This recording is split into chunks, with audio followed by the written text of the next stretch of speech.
Four nurses who risked their lives to save America's first Ebola patient told their story on Sunday's 60 Minutes. This morning we have extra material you did not see last night.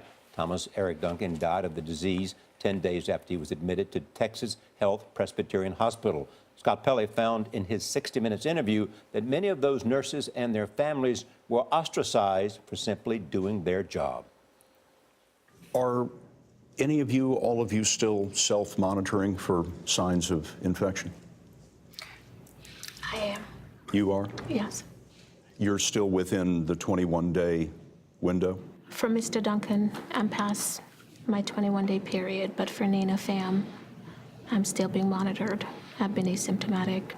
My temperature has been rock solid. Those who contract the virus are not infectious until they actually become sick. Members of the medical staff must take their temperature now twice a day and show the reading to a state health official. You know, I wonder, after being through this prolonged traumatic event, how has it affected you? My dentist wouldn't see me because I'm an ER nurse here, and he said, well, I will see you if you can tell me you haven't had contact with any Ebola patients. And I said, well, you know where I work. That's all I can tell you.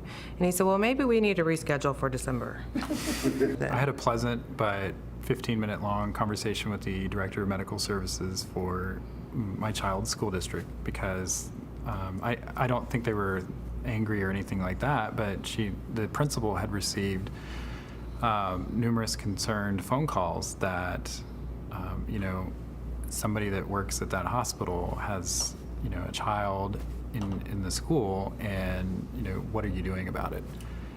Was there discussion of taking your child out of school? For me personally, there was never any discussion, and nobody that lived around me moved. For me, the experience is different. I live with my sister and her 7-year-old daughter, and my sister had panicked that Monday afternoon and candidly mentioned it to the school. And when the news broke that he was positive, and I had a couple calls from the school nurse, and unfortunately that Friday morning my niece was put out of school. She was later welcomed back to school that following week, but yeah, so it was tough. It was tough. What a powerful piece last night. And I just kept thinking once again, nurses are the most important people in healthcare. Yeah. They do the hardest work. And I just thought so highly of these nurses last night sharing their story. I thought what was so compelling to me, they talked about the death of Thomas Eric Duncan. He's always just been this man who died, the first victim. But for the first time, I thought in Scott's piece, you saw his humanity, Yep. and you saw how his death affected the people who were caring for him.